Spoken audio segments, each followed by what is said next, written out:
हर छोटे बड़े अपडेट के लिए सब्सक्राइब करें हमारे चैनल उजाला हितैषी एक्सप्रेस को और बेल आइकन दबाना न भूलें।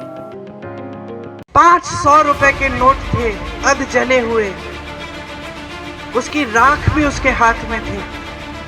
उसने मुझे कहा कि मैंने अपनी बेटी की शादी के लिए रखे थे, सब जल गया, सब खत्म हो गया। तुमने पढ़ाई नहीं की थी, 8वीं तक शायद पढ़ाई की थी।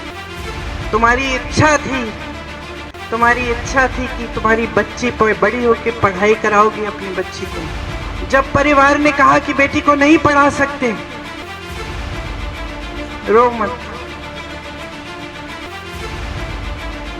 बहुत हिम्मत वाली हूँ, बहुत हिम्मत वाली हूँ। तुम्हारी हिम्मत ने मुझे हिम्मत दी है। किसान आया मेरे पास, यूं करके उसके हाथ, उसकी धोती में उसने कुछ बांधा हुआ था। जब मेरे पास आया, उसने ऐसे मुट्ठी खोली, मुझे दिखाया। 500 रुपए के नोट थे अध जले हुए, उसकी राख भी उसके हाथ में थी। उसने मुझे कहा कि मैंने अपनी बेटी की शादी के लिए रखे थे, सब जल गया, सब खत्म हो गया। मैंने गरीबों का दर्द समझा, किसानों का दर्द समझा।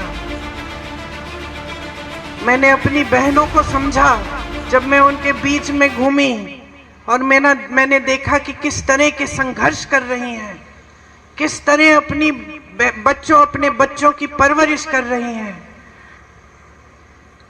मेरी प्यारी बहन यहाँ खड़ी है, तुम्हारी कहानी याद है मुझे। तुमने पढ़ाई नहीं की थी, 8वीं तक शायद पढ़ाई की थी। तुम्हारी इच्छा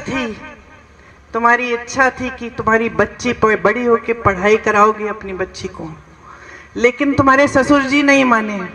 सही है, ससुर जी नहीं माने तो चुपचाप से, सुनिए, चुपचाप से घर पे फॉल सिलने का काम किया। और जब कोई देख नहीं रहा था तो जाके वो फॉल दुकान में ले जाती थी और वो उससे थोड़ी सी कमाई कर लेती थी, किसी को बताया नहीं।